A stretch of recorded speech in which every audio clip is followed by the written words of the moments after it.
ملخص أحداث الحلقة 12 من مسلسل يد الحنة. 1.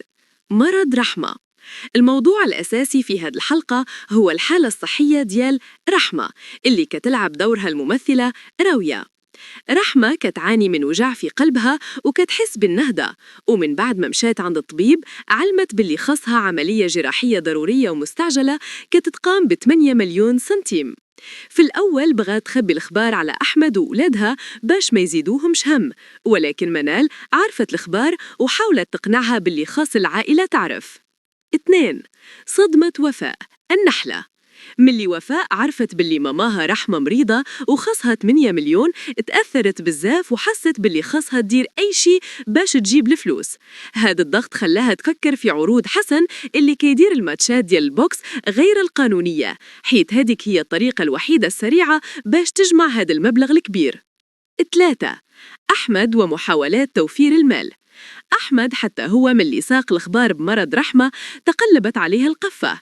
مشى قصد الحاج اللي كان خدام عنده باش يطلب منه سلف كريدي باش يخلص العملية، ووافق الحاج باللي غادي يعطيه المبلغ ويبقى يقطعله من الخلصة كل شهر.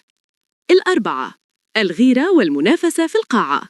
في القاعة ديال التدريب وفاء بقات حادة فيها الغيرة من ريم، البنت اللي على الكرسي المتحرك، حيث الكوتش زياد مهتم بيها بزاف وبغى يدربها.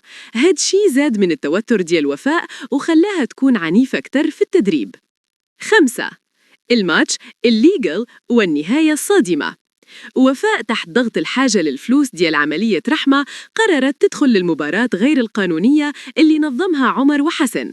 الماتش كان صعيد بزاف، ووفاء النحلة واجهت بوكسورة قوية ومجهد عليها. في لقطة مؤثرة وفاء كلات دقة صحيحة وطاحت سخفانة وسط الحلبة KO، وانتهت الحلقة والكل مخلوع عليها، خصوصاً زياد اللي ما كانش باغيها تدخل لهذا النوع من الماتشات.